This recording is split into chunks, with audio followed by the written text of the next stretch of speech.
Have you ever, sat in a totally soundproofed room and felt with absolute certainty that the walls were somehow reacting to your heartbeat? Oh, that's a very specific feeling. Just that heavy, dense silence. Right, exactly. Not in a supernatural or ghost story kind of way, but just as if the physical space around you was suddenly perfectly attuned to your state of mind. Well, take that exact feeling of the room observing you and multiply it by an entire planetary ecosystem. Which is huge. Right. That is the exact atmospheric weight we are stepping into today for this deep dive. Yeah, welcome back, by the way. I invite you to just settle in, because we are picking up right where we left off with our source material. The ORION saga. Exactly. And we've already established the quiet, almost heavy beauty of Antares in those first 2 chapters. We really saw a civilization that has engineered itself to avoid sudden movements. I mean, they don't react, they observe. Right. They don't shout, they modulate their tone. Every footstep carries weight. But today, we are shifting our focus exclusively to chapter 3, which is titled, When the World Responds. And the mission of today's deep dive is to really follow our narrator, Seran'Tuur, through this profound, incredibly quiet internal transformation. We are moving away from the broader world building and going straight into the internal philosophical mystery. Yeah, it's a very melancholic, introspective journey. We are witnessing a world beginning to subtly react to someone in ways that absolutely no one, not even the wisest minds on Antares, fully understands yet. And the source text drops us right into that heavy mood by taking us to a specific location, Nur Shal. Right, the Valley of Glassstone. Seran'Tuur goes there, and it's described as this massive, wide valley made entirely of smooth, unyielding glassstone. It's not a city, it's not a temple. No, it's just this vast, calm surface. It looks almost like water, but it doesn't yield to your physical weight at all. And the text explicitly notes, this is a place where people go when they can no longer hold something back. Which is such a wild concept. What's fascinating here is what that means for a society built entirely on restraint. Right. Think about the psychological architecture of these people. Exactly. If you spend your entire life modulating your emotions, keeping your inner tone perfectly balanced with the collective so you don't cause a ripple. The internal pressure must eventually become just staggering. It would be. Yeah. I mean, the human equivalent would be going to a mountaintop to scream. But they don't scream, they go to Nur Shal. They go to the Valley of Glassstone. And I really want to break down exactly what this valley is doing, because reading this, my first instinct was to picture, a magical crystal field that absorbs bad vibes. Oh, sure, the fantasy trope. Right, but that completely betrays the grounded nature of this universe. It absolutely does. We have to strip away the lens of magic entirely here. So it's not a mystical thing. No. The resonance of Antares, this constant feedback loop between the people and their environment, is a complex physical reality. Right. Nur Shal isn't enchanted. You have to think of the glass cone as a massive planetary biometric interface. Yet, over millennia, whether through highly advanced invisible technology or just a symbiotic environmental evolution, the crust of this planet has become responsive to biological and neural rhythms. So when the internal pressure of a citizen spikes, the valley physically absorbs that thermal and neural energy. Exactly. It is a grounding wire for an entire civilization's psychological overflow. So Seran'Tuur goes there, not to pray or, perform a ritual, but just to sit. He doesn't try to shape anything. Right. He doesn't hold on to a specific thought. He just allows the immense weight of what he is carrying to simply exist in that space. And the ground actually reacts to him. Yeah. Not with an earthquake or anything dramatic, though. No.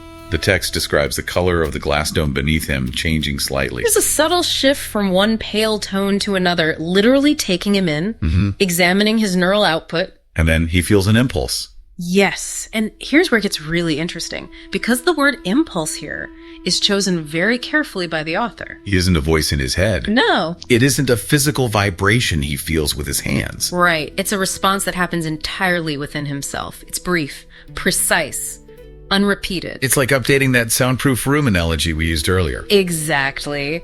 Imagine you are sitting in that dead silence and suddenly you feel a single, perfectly clear heartbeat reverberate through the floorboards. Just one. And with absolute certainty that the heartbeat definitely isn't your own. Which is chilling. But look at Seran'Tuur's immediate reaction to that singular foreign heartbeat. It's very telling. He states, "I knew in that moment it did not come from me. yet he feels absolutely zero horror. Right. I mean, in our culture, in our narratives, this is the inciting incident of a horror movie. The unknown entity has breached the perimeter. Exactly. It's the moment the thriller begins. But for Seran'Tuur, there is no spike of adrenaline. There is no urge to flee. I know you struggled with that initially when we were reading the source material. I really did. How do you feel an alien impulse inside your own consciousness and just sit there calmly? Well, it comes down to cultural conditioning. On Antares, a deviation from the known balance is not inherently categorized as a threat. It's just new information. Right. He observes the impulse objectively. He notes that it isn't destructive, it isn't aggressive, it's simply unprecedented. So for him, this isn't a monster in the dark. No, it is a sudden expansion of reality. He is making profound contact with something completely unknown, and his culture allows him to simply bear witness to it without filtering it through fear. And that expansion of reality doesn't just reset when he stands up. It stays with him. When he leaves Norshal, that single impulse has fundamentally changed him. As he walks away, and in the days that follow, his internal monologue shifts. He notes that his thoughts are becoming wider. Yes, they are more structured.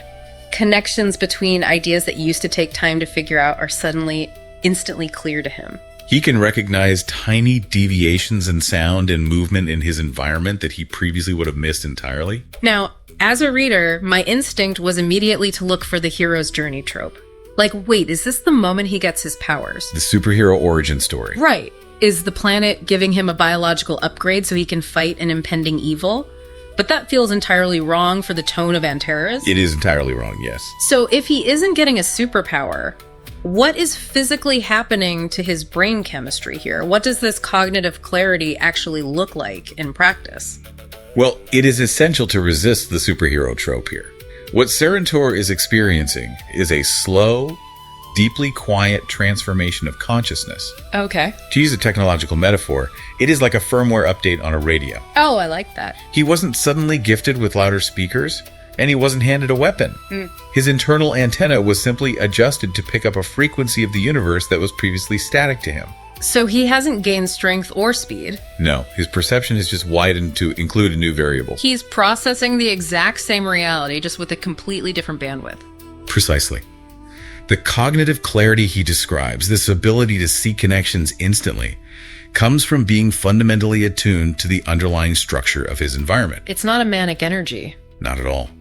He isn't experiencing the restlessness of a racing, caffeinated human mind. It is a profound, structured stillness.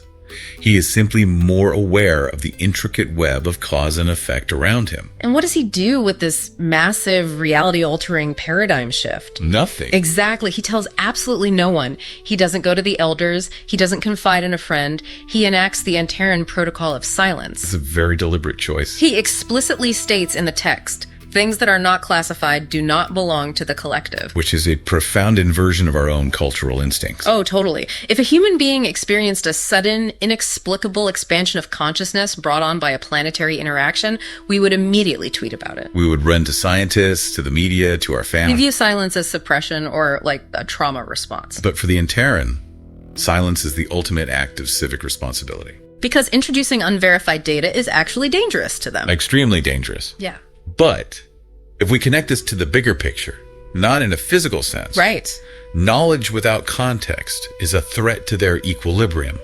Remember, this is a society that maintains harmony through an incredibly delicate modulation of tone and behavior. Right. They don't want ripples. Exactly. Introducing an unclassified, entirely unprecedented impulse into their societal stream would cause a ripple effect of massive proportions. They fear the distortion of their mental ecosystem far more than they fear any physical danger. Yes. Seran'Tuur stays silent, not because he's afraid of being locked in a laboratory, but because withholding his personal revelation is how he protects the collective baseline of his neighbors. He literally becomes a containment vessel for this new variable. He just carries it entirely alone. Which is a heavy burden, Yeah. but it is one he accepts without resentment because that is what it means to be Antaran. Okay, let's unpack this a little more. If introducing new unclassified knowledge is viewed as a dangerous disruption to their balance, how does this society handle the ultimate disruption? You mean death? Yeah. How do they process a permanent absence from the collective? This question transitions us right into the most emotionally devastating part of Chapter 3. the sequence involving Illuntara. Yes. We get to see the mechanics of how the Antaran handle death, and honestly, it is one of the most hauntingly beautiful things I've ever read. It really provides a vital structural counterpoint to Seran'Tuur's isolated internal shift. Because we just saw how an individual processes an internal addition. Right, and now we see how the collective processes an external subtraction. The very concept of death on Antares is framed so differently. The text doesn't describe a sudden break. It's not a heart attack or a violent accident. Death here is described as a gradual withdrawal. A quiet fading.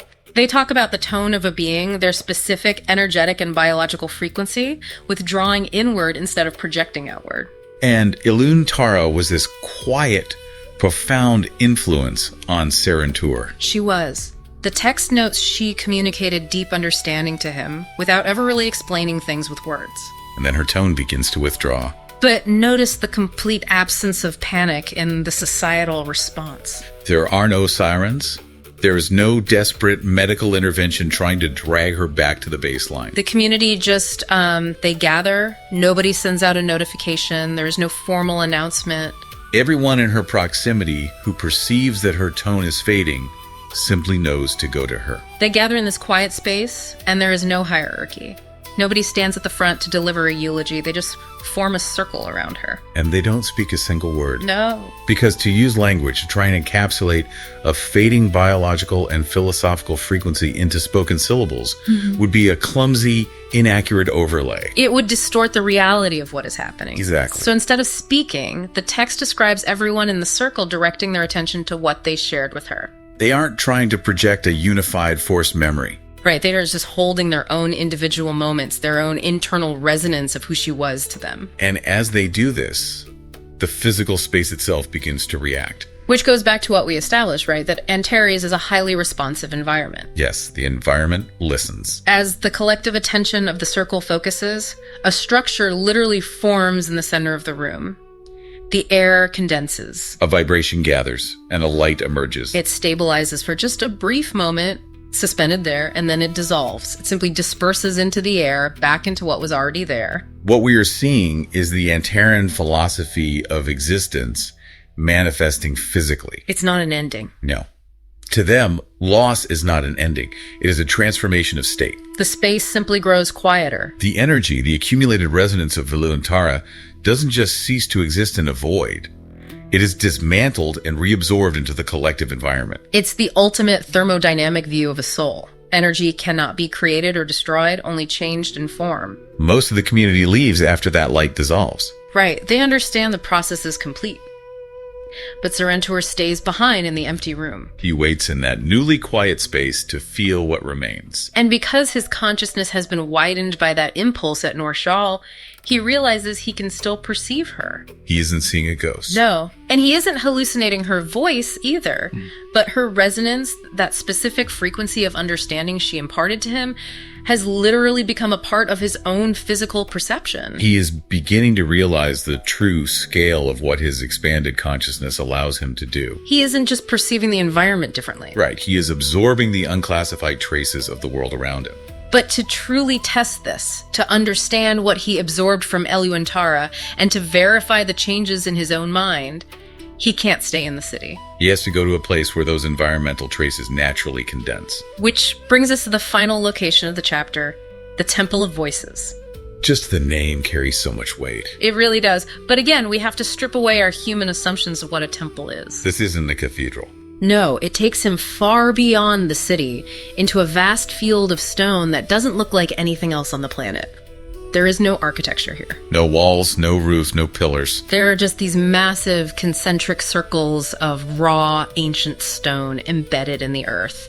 There are no clear boundaries to tell you where the outside world ends and the temple begins. Yet the boundary is absolute, enforced entirely by the environment itself. The text notes that stepping into the temple literally changes your physical perception. Seran'Tuur describes the ground feeling incredibly dense beneath his feet. Like the earth in this specific coordinate absorbs more than just physical weight, sound loses its importance. It is a location where the unrecorded traces of life, decisions that were never spoken aloud, Moments of grief or clarity that weren't preserved in their societal archives somehow gather and condense. It feels completely outside of normal time. So Seran'Tuur walks to the absolute center of these concentric circles. He doesn't perform a ritual. He doesn't try to force connection. He just stands in the density and waits. And in that stillness, he feels a clear, undeniable perception of Uluantara return to him. So what does this all mean? Because it's not an image he can see with his eyes. No, but it is an unmistakable trace.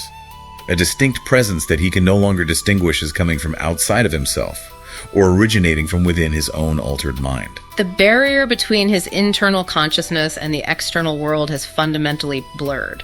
This is where we arrive at the core realization of the entire chapter, and truly one of the central philosophical pillars of the Orion saga. Okay. Standing in that dense, ancient space, feeling the trace of someone who physically withdrew from the world, Seran'Tuur realizes a fundamental truth about Antares.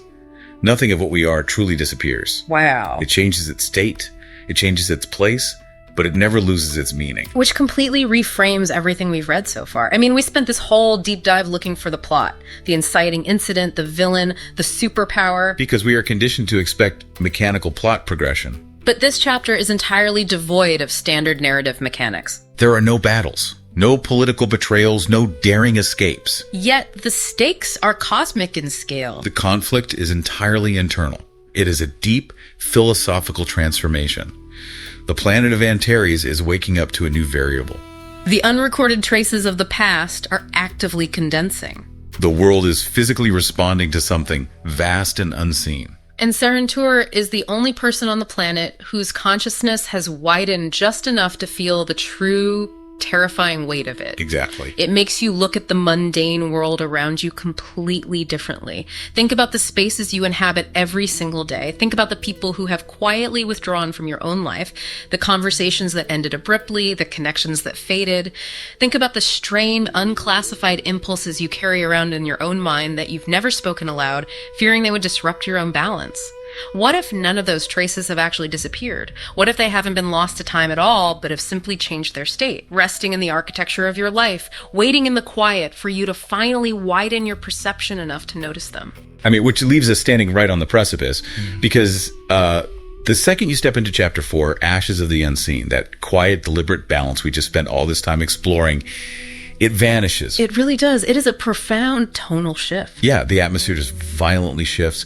We're leaving the sunlight and, the carefully tended oases of the Antaran present, and we are descending into something deeply, deeply unsettling. Right, we're moving from a space of philosophical calm into what is basically a slow burn psychological mystery. Totally. This entire part of our deep dive is fundamentally about a single, terrifying concept. It's the exact moment an invisible infection begins to spread. And, well, it doesn't start with a bang. It starts with a whisper in the dark. Exactly, because this is going to explore what happens when a perfectly balanced society encounters the buried, unresolved mistakes of its own past, Let's just jump straight into Tharven and those shadow halls. Yes, the shadow halls. We know this expedition isn't sanctioned. They are seekers, looking for structures from the era of the old Antarana. And the text explicitly says these places were abandoned, quote, not because of darkness, but because people chose not to understand them anymore. That is such a crucial line. Right. Okay, let's unpack this because I really struggle with that. The Antarans are supposedly this hyper-advanced, perfectly attuned society. How does a culture that's smart justify just walking away from a live, unresolved technological mistake? Well, that's the thing. Doesn't that contradict their entire philosophy of balance? I mean, that contradiction is precisely the point. And it's really our first real glimpse into the dangerous past of Antares. You see, the old Antarana valued progress above all else. Right. They created these technological and perceptual systems that they ultimately just couldn't control. So the current Antarans, they achieved their perfect balance not by solving those ancient equations, but by surgically removing the variables they couldn't synthesize. Oh, wow. So they just ignored it. Exactly. They decided that forgetting was safer than fixing. It's basically cultural negligence masked as enlightenment. It's so grounded when you look at it that way. Instead of thinking of these shadow halls like some cursed Egyptian tomb, it's more like a society burying a dormant, rogue neural network server in a concrete bunker. That is a perfect analogy, yes. They didn't dismantle the server. They just turned off the monitor and said, well, if we don't look at it, it doesn't exist.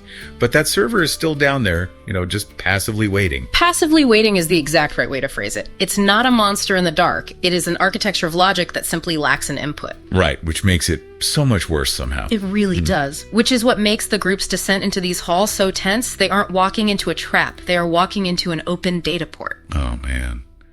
Which brings us to that massive, dark, smooth wall. Varun, the elder of the group, stops and looks at it, and he delivers that chilling line. He just says, "It is still working." Such a great moment. It changes everything. But what really gets under my skin is how the technology actually reacts. When Seran'Tuur places a hand on the surface, it isn't cold. Seran'Tuur feels something align with their pulse. Yes, the calibration. But wait, how does a supposedly dormant machine even know what to measure without an active sensor grid? That implies it's been passively scraping data this whole time, just waiting for a biological handshake. What's fascinating here is the absolute absence of malice in that interaction. Right, it's not attacking them. Exactly. We have to strip away any mystical interpretation of this. This is a purely technological handshake. When Seran'Tuur touches it, the system wakes up just enough to take a measurement. It responds to the biological frequency. It's just doing its job. Exactly. It is literally treating an organic, living being as a data input, just calibrating to the presence of life. But it's the horror of contact rather than discovery. It's not sounding an alarm. It's just taking their measure. And you can feel the dread in that moment for them because the machine doesn't try to pull Seran'Tuur in or hurt them. It just registers them. And, well, that registration is enough to fundamentally alter the group's trajectory. I mean, they do the smart thing and withdraw to their camp to analyze the data. But the damage, or rather, the download, has already begun. The download. That is terrifying. Right. Because they find a pattern in their systems that just doesn't belong. A structure completely foreign to their perfectly balanced reality. And this is exactly where the narrative pivots, Right. It moves from a physical exploration into pure psychological horror. Because the changes in the group start so slowly. Very slowly. It's an infection of perception. They don't suddenly start hallucinating monsters with tentacles or anything. Yeah. The change is insidious because it is incredibly precise. Yes, the horror lies in the subtlety. The Antares brain just isn't equipped to process this raw, ancient beta scream, so it translates it the only way it can. Through the dreams. The text says they start having these incredibly detailed dreams of foreign systems, repeating patterns, processes they've never learned. And Varun just isolates himself and drops this utterly terrifying sentence. He says, "I no longer recognize my own thoughts." It's heartbreaking, really. I mean, I want you to really put yourself in Varun's shoes for a second. We've all seen tropes of demonic possession, but this is so much scarier because it's a system override. Yes, a literal override. It's exactly like having a background app secretly installed on your phone. You don't notice anything is wrong at first, but slowly your battery drains faster, and then you realize your files are quietly being reorganized while you sleep. The brain is literally being reformatted. That analogy perfectly highlights the grounded, system-based nature of this threat. These aren't mystical visions they're having. An ancient, hyper-advanced system is trying to interface with their organic minds. Just trying to plug in. Right.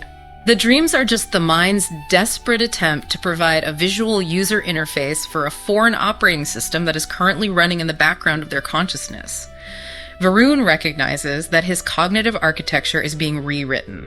God, that is bleak. But despite the group fraying, despite Varun realizing his thoughts are compromised, they push forward. They go deeper into the shadow halls. They do. And they come to this massive, complex, two-layered lock that their modern systems can't even begin to decipher. Here's where it gets really interesting. Because the lock doesn't require a key. It doesn't require them to hack it. The air pressure simply shifts and it opens. It invites them in because remember, they have already been registered. Right. The system recognizes the background app it installed in them. Exactly. They're authorized users now, whether they want to be or not.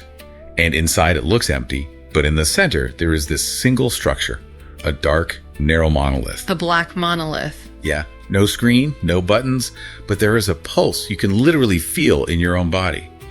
Shalir steps forward, reaches out, touches it, and instantly collapses. No explosion, no spark. He just drops. Just completely shuts down. And when he wakes up, he isn't really there anymore. He's staring right to the group, just repeating, There is someone. The complete absence of physical violence is what makes this scene so profoundly disturbing. We have to view this as contact with something fundamentally not meant for organic consciousness. Like it's just too much data. Exactly. Shalir hasn't been physically injured, his hardware is totally fine, but the software of his mind has just been exposed to an architecture so incredibly alien, so vastly complex, that just brushing against it breaks his mind's ability to process reality. It is a total instantaneous overload of consciousness. I have to push back a little here, though. Is it really just that the architecture is complex, or is it that the monolith is actively stripping away his Antares balance? Because we as the reader have absolutely no idea what is actually active beneath these ruins. That's true, we don't know yet. Right. So what kind of presence causes a mentally fortified Antares to just short circuit like that? It feels intentional. Well, it's a vital distinction to make. It's not a weapon designed to destroy, it's a terminal designed to process. Shalir's organic mind is like a simple pocket calculator being plugged directly into a supercomputer. Oh, that makes sense. Right. The calculator doesn't explode out of malice. The screen just fills with errors because it lacks the bandwidth to comprehend the data stream. It is a moment of sheer cosmic dread. The universe is vastly larger and more complicated than their perfectly balanced society has prepared them for. And Seran'Tuur sees this happen. They pull Shalir back, but Seran'Tuur stays behind for just a moment near the monolith. They don't even touch it. They just sit at a distance trying to observe. And the text says, "Something reached into my perception." A chilling line. I read that and literally shuddered. Imagine sitting in an empty room, staring at a blank wall, and suddenly feeling someone reading over your shoulder. But they are reading from inside your own head. Yes. It's an access attempt. And notice the incredible restraint in the text here.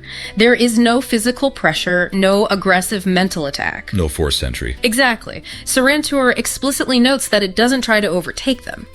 But it is unmistakably an external presence. It is a system trying to classify Seran'Tuur. But if it's not trying to kill them, or, control them like puppets, what exactly is it trying to achieve? Well, this raises an important question, and the answer is what makes the old Antares so frightening? It is trying to analyze them. Just analyze them. Yes, the true danger here isn't violence. The threat is comprehension. Something ancient, something that has been waiting in the dark for ages, is waking up and beginning to analyze consciousness itself. That is so creepy. It is testing the boundaries of the Antares mind, figuring out how their modern psychological network functions. Seran'Tuur manages to break the connection, to pull away just in time, but the realization is clear. The contact wasn't one-sided. Seran'Tuur didn't just observe the system observed back. It touched back, and it learned something. It grabbed a piece of their mental source code, and the group realizes they have to leave immediately. Which brings us to the return journey to the surface. The hike back. Yes. Put yourself in their shoes for a second. Imagine the suffocating paranoia of that hike back up. The physical space between the group members literally starts to grow. No one is talking about what happened. The silence is deafening. Right. The pauses in the conversation stretch out and become unnaturally long. They are entirely uninjured, but something between them is deeply, fundamentally broken.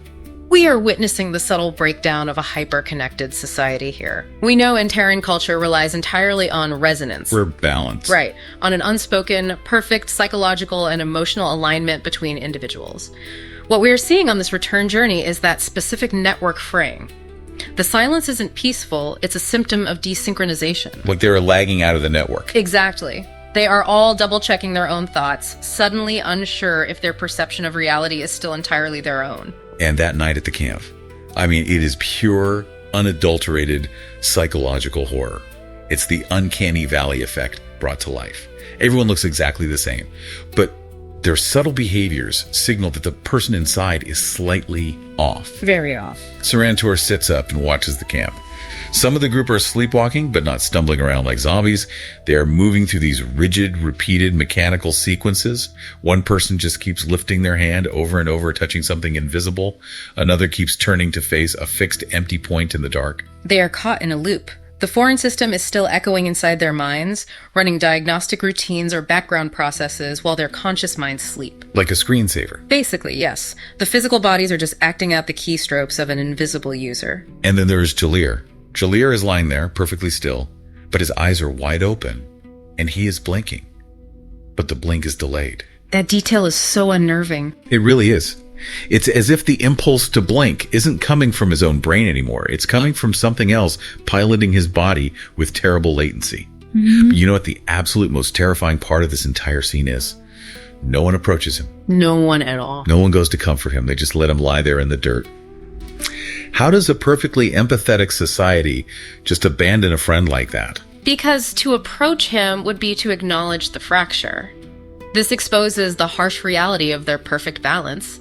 The Antares empathy is highly conditional. It relies entirely on network conformity. Oh, wow. I didn't think about it that way. Yeah, the horror works so well here because it relies on the disruption of normalcy. The individuals are physically intact, but the invisible connection that defines them is broken. They don't approach Jalir because they inherently sense that whatever is operating Jalir right now is not broadcasting on their shared frequency. It's a different signal entirely. Exactly. To touch him might be to invite that foreign network into themselves. It is self-preservation masking as paralysis. It's just brilliant, skin-crawling tension.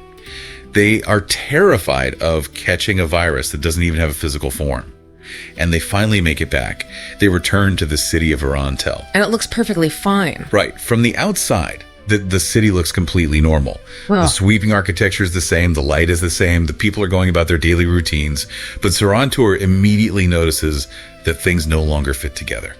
The infection has been brought home. The isolated camp dynamic we just saw is about to scale up to a societal level. Right. Seran'Tuur sits in an open plaza and just watches the city.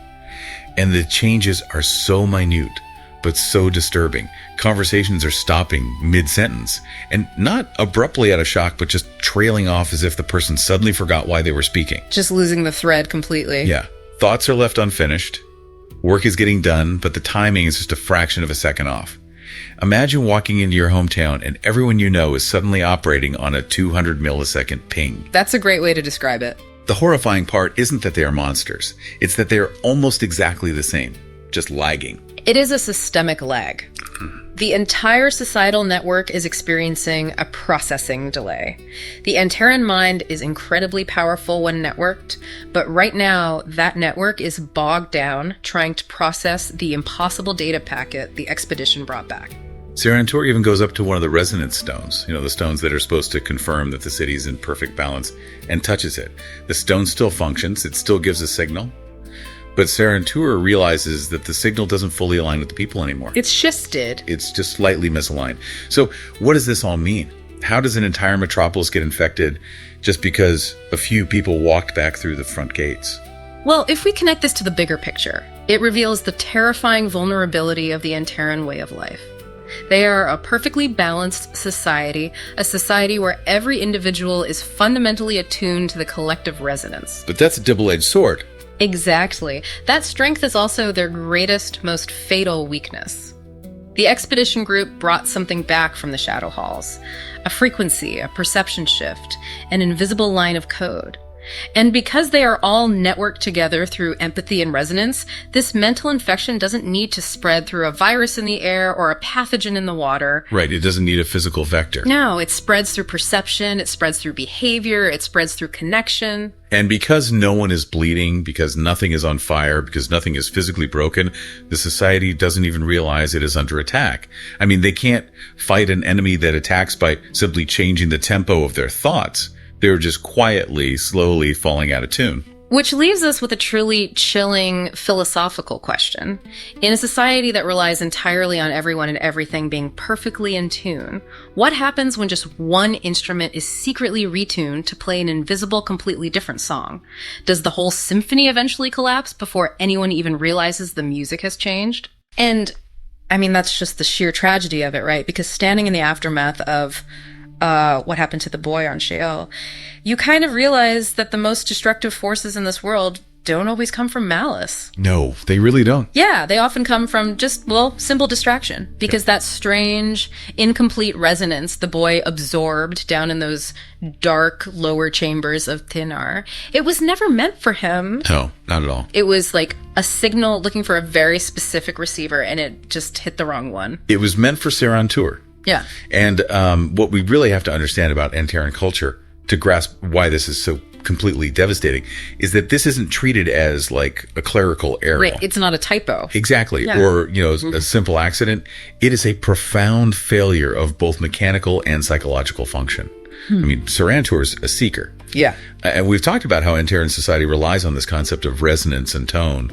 But it's really crucial for you to remember that this isn't magic. Yeah, we have to keep grounding this. It's biological. Right. It is an extreme, highly evolved biological and psychological sensitivity to the underlying frequencies of their world, both the physical environment and the emotional one.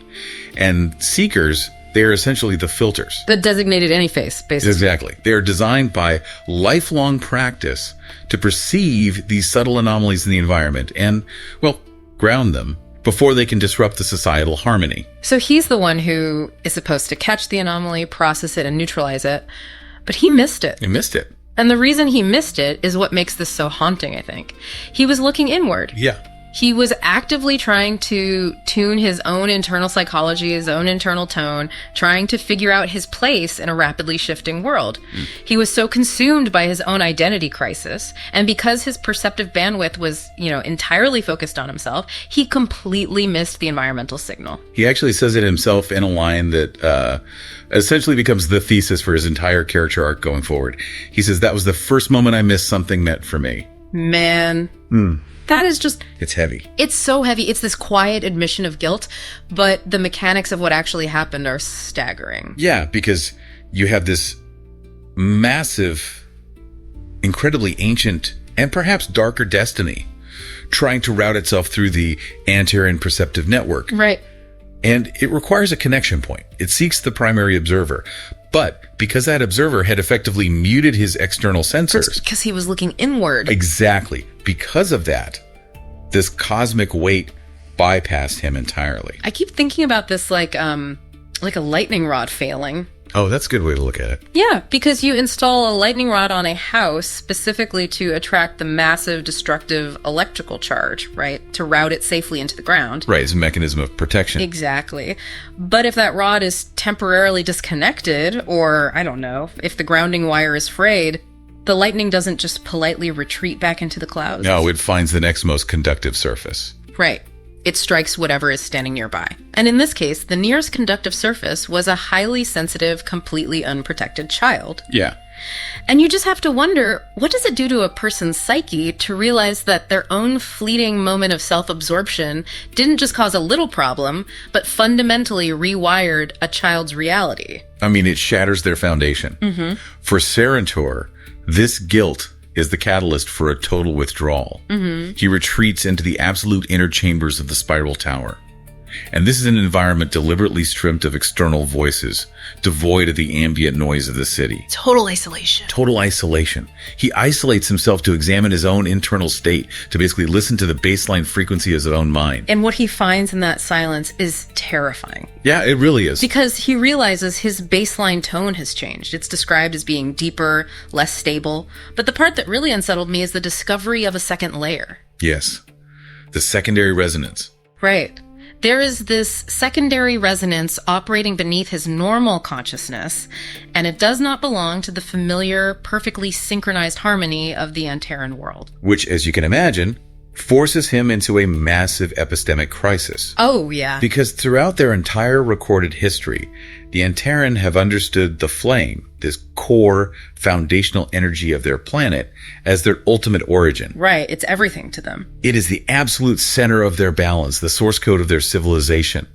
But feeling this foreign secondary layer vibrating within himself, Seran'Tuur begins to form a very, very dangerous hypothesis. Yeah.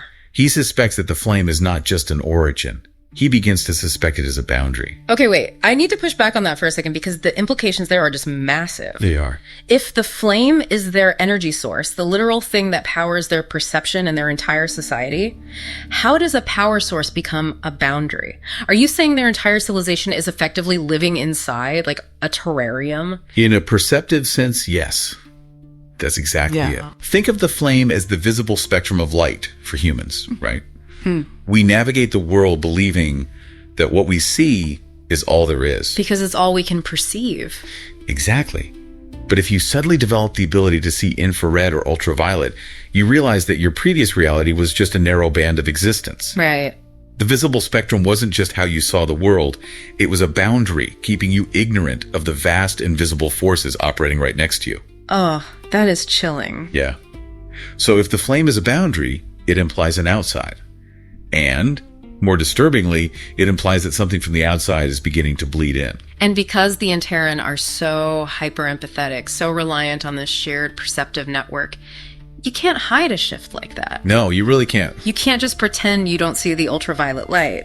His peers immediately sense his internal change, that deeper, unstable tone. They don't confront him verbally. They just feel the dissonance, which of course leads us to the Hall of Three Lines. Right. And the invocation to the Hall of Three Lines is a very rare, severe protocol. It's a profound shift in his social standing. The atmosphere of this scene is just so heavy. I want you to picture the physical space here because it's deep within the architecture of the city, perfectly designed for acoustics, yet incredibly oppressively silent. Yes, the silence is almost physical. Exactly. There are no guards, there are no crowds shouting accusations. Seran'Tuur walks into this vast ceremonial space, and there are just three figures waiting for him. It's just three. And they are perfectly still. The physical posture of these figures projects this immense, inescapable authority. I honestly expected them to exile him or maybe elevate him to like a war council to fight whatever is coming. But they don't do either of those things. No. They deliver a decree that is within the context of a hyper-empathetic, synchronized society, the ultimate punishment. They tell him, you will observe. You will not intervene unless it is necessary. You will speak when others cannot. I just can't imagine a worse sentence for an Antaran. It's devastating. They are a species that literally survives through synchronized participation. Everyone contributes to the harmony. By telling him he can only observe, they are surgically removing him from the collective empathy of his people. Yeah. They are turning him into a ghost. He has to walk through his city, watch his people go about their lives, knowing that a catastrophic shift is happening beneath their feet, and he is forbidden from intervening. He is basically being formalized as the archivist of a collapse. Oh, yeah. The three figures in the hall, they aren't punishing him out of malice. They are recognizing a systemic necessity. The balance is tilting. Right, they need a watcher. Exactly. They need a sensory instrument that is already calibrated to the new, darker reality to document it. It's a terrible responsibility. It's not a promotion. It is a sentence of profound, unbridgeable loneliness. Which I think makes his sudden connection with Melis feel entirely necessary for his survival. Stripped of his normal societal interactions, his only tether to sanity becomes this incredibly unusual relationship with a woman who is also, in her own way, operating outside the normal frequencies. They meet in the harmony chambers. Yeah.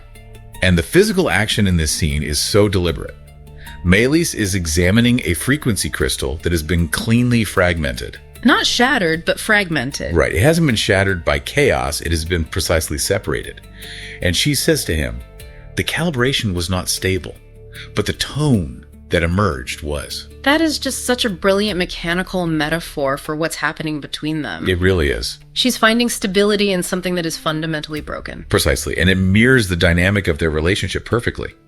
I mean, in human narratives, when two people are faced with the impending collapse of their world, we expect this desperate, fiery romance. Yeah, we expect them to be clinging to each other. Right. But Seran'Tuur and Melis possess this very mature, quiet closeness. There's a deep understanding without the need for constant explanation. There is closeness without possession. They simply occupy the same physical space. One works, the other writes. Their perceptions overlap, but they do not demand that the other change to match them. It's not a romance born of rebellion, it's just a shared stillness. Yes. But even in that stillness, there is this creeping, melancholic shadow.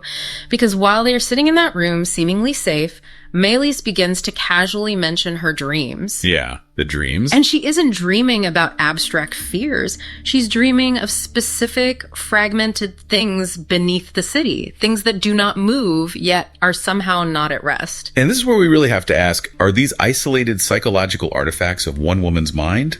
Or is she acting as a barometer for the environment? Right. because her fragmented dreams are actually the first localized symptom of an invisible rot that is beginning to unspool the entire city of Seran'Tuur. The unsynchronization. Exactly. And this is where the horror of the chapter really clicked for me, because it is so incredibly subtle. The city hasn't fallen.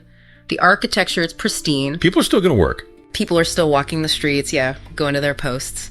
But the timing is off. You have these chilling little details where conversations just stall mid-sentence. People act slightly out of sync with each other, like musicians playing the exact same sheet music, but one of them is like a quarter beat behind. And when a society relies on perfect, unspoken alignment, slipping even a fraction of a degree creates a profound psychological dissonance. Yeah. And it's not just the people, it's the infrastructure.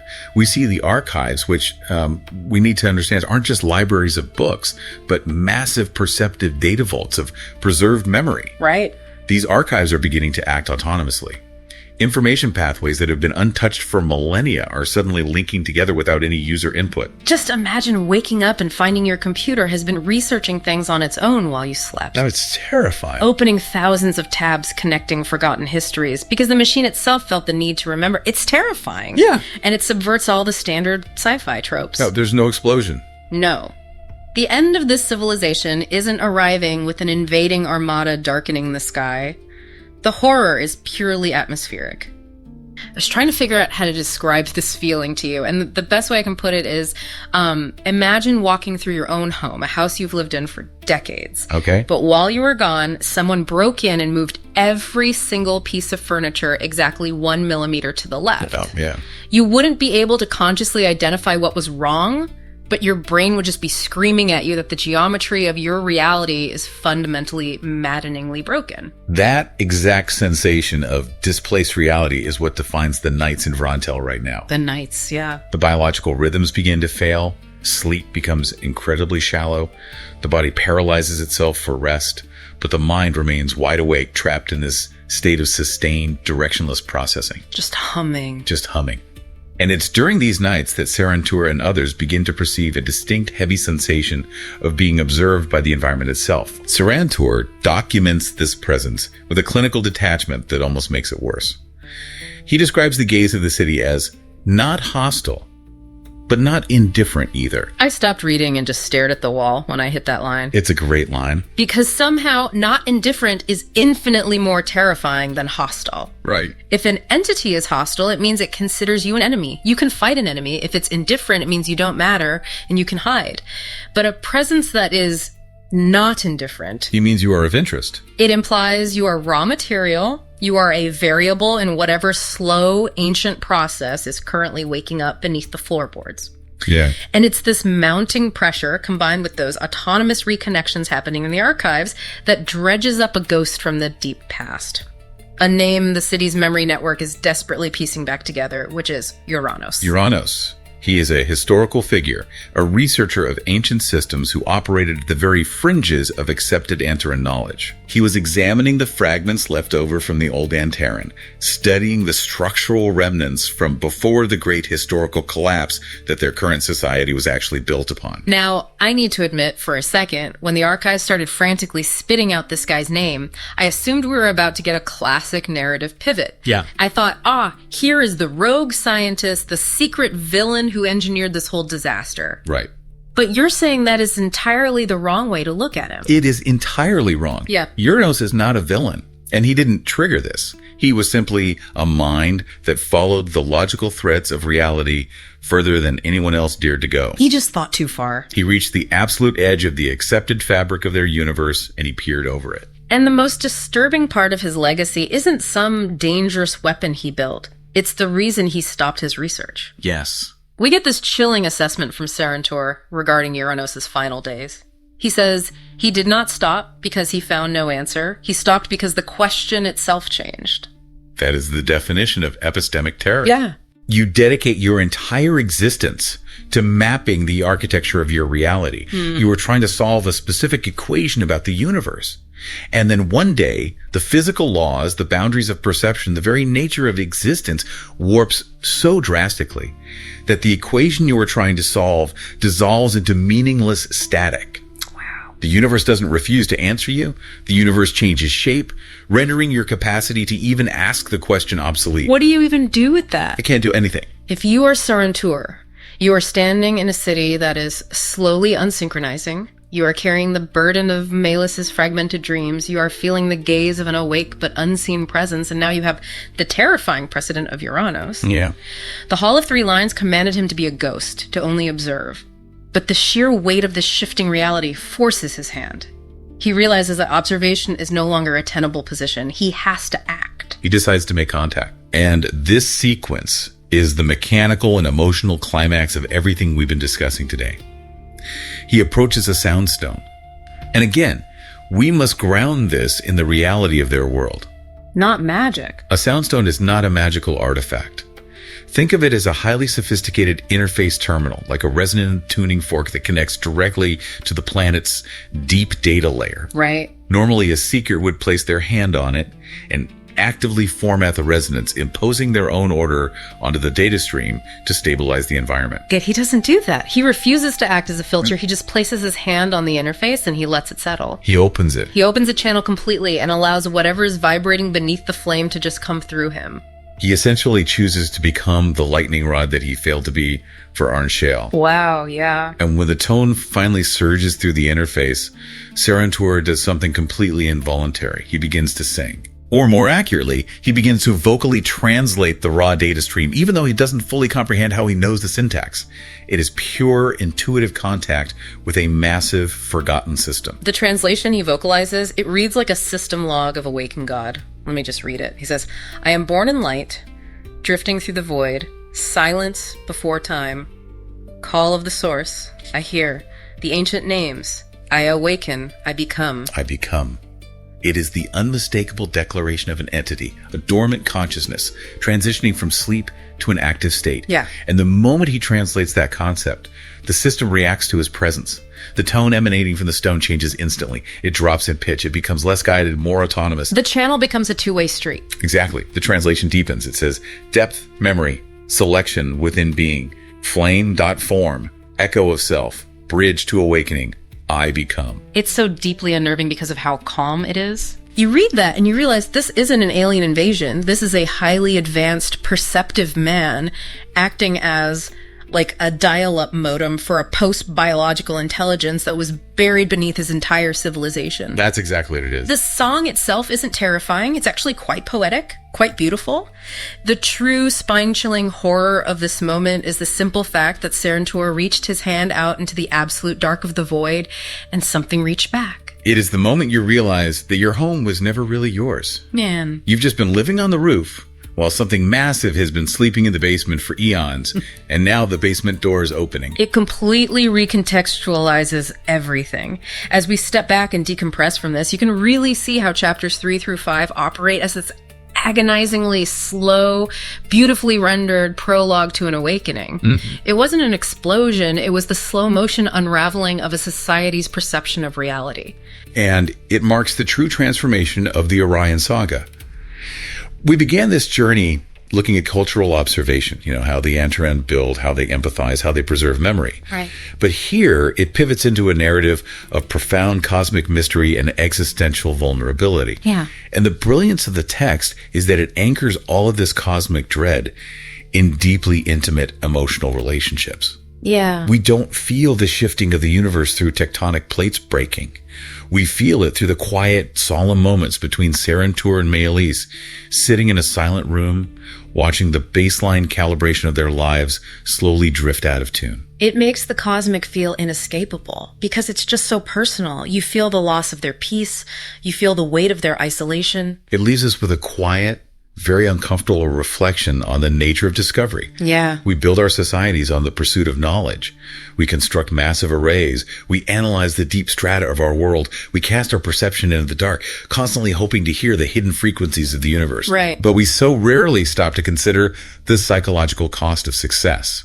If the universe finally drops its indifference, if it finally talks back, are we actually prepared to endure what it has to say? It's a question that Uranos couldn't survive, and one Seran'Tuur is now forced to answer. We'll leave you with that thought for now.